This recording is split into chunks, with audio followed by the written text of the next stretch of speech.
3월 3일 월요일 보몬 연습용 뉴스입니다. 더불어민주당 이재명 대표가 자신의 1대1 토론 제안에 대해 국민의힘 권성동 원내대표가 주제 제한 없는 무제한 토론을 역제안하자 최대한 빨리 하자고 답했습니다. 이 대표는 당 최고위원회의가 끝난 뒤 기자들과 만나 원내대표 제안이면 민주당도 원내대표가 해야 하는 게 맞는데 그렇다면 당대표와 원내대표, 정책위 의장까지 3대3 대표단으로 토론하자고 밝혔습니다. 앞서 이 대표는 상속세 개편 등 현안을 두고 국민의힘을 향해 1대1 토론을 제안했고 이에 대해 국민의힘 권성동 원내대표는 주제와 형식 제한 없는 무제한 토론을 역제안했습니다. 3월 4일 화요일 보몬 연습용 뉴스입니다.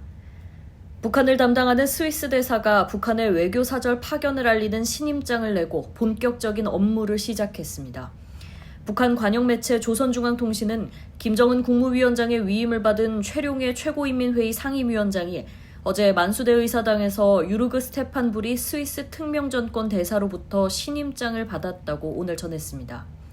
이후 최 상임위원장과 신임 스위스 대사가 환담을 나눴으며 이 자리에는 김선경 외무성부상과 스위스 대사관 관계자들이 자리한 것으로 전해졌습니다. 3월 5일 수요일 보몬 연습용 뉴스입니다. 경찰이 윤석열 대통령에 대한 헌법재판소의 탄핵심판 선고 이래 최고 경계태세인 가포 비상령을 내리는 방안을 추진하기로 했습니다. 서울경찰청은 경찰청에 가포 비상령을 건의해 가용 경력을 총동원하려고 한다며 집회 시위 대응 과정에서 사고나 마찰이 발생하지 않도록 철저히 대비할 것이라고 밝혔습니다. 가포 비상령은 치안질서 혼란이 우려될 경우 경찰청장이 비상근무를 명령해 경찰력을 100% 동원할 수 있도록 하는 것으로 경찰은 앞서 지난 2017년 박근혜 전 대통령 탄핵심판 선고 당시 서울엔 가포 비상령을, 그 외 지역엔 을호 비상령을 발령했습니다. 3월 6일 목요일 보몬 연습용 뉴스입니다. 최근 3년간 산악사고로 인한 구조활동이 모두 3만 1,330건으로 이로 인해 325명이 숨지고 6,300여 명이 다친 것으로 집계됐습니다. 소방청은 봄철을 앞두고 등산객이 증가할 것으로 예상됨에 따라 산악사고에 주의해달라고 거듭 당부했습니다. 소방청은 산악사고 예방을 위해 지정된 등산로를 이용하고 등산화 착용 등 안전장비도 구비해야 한다고 강조했습니다. 3월 7일 보몬 연습용 뉴스입니다. 유럽연합이 서방에 의해 동결된 400조 원 규모의 러시아 국가자산 일부를 압류하는 방안을 모색하고 있다고 블룸버그 통신이 보도했습니다. 국제사회가 동결한 러시아 중앙은행 자산은 약 2,800억 달러로 대부분 벨기에의 증권예탁기관인 유로클리어 계정에 보관되어 있는 것으로 알려져 있습니다.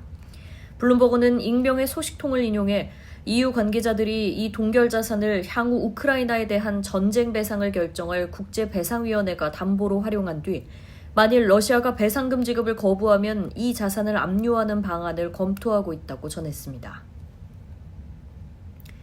3월 8일 토요일 보몬 연습용 뉴스입니다. 지난해 육아휴직 사용자 가운데 남성 비율이 처음으로 30%를 넘어섰습니다. 고용노동부는 지난해 출산휴가와 육아휴직 등 일가정 양립제도 혜택을 받은 수급자 수가 25만 6,771명으로 전년보다 7.2% 증가했다고 밝혔습니다. 이 가운데 육아휴직자는 13만 2,535명으로 전년보다 6,527명 늘었고 남성휴직자는 전체의 31.6%를 차지해 전년보다 3.6% 증가했습니다. 출생아 수가 줄면서 2023년 다소 줄었던 육아휴직 사용자는 일가정 양립제도 확대에 힘입어 지난해 다시 증가로 돌아선 것으로 풀이됩니다. 3월 9일 일요일 보몬 연습용 뉴스입니다. 정부가 무주택자를 대상으로 한 주택구입, 전세자금 정책대출금리를 수도권에 한정해 0.2%포인트 올립니다.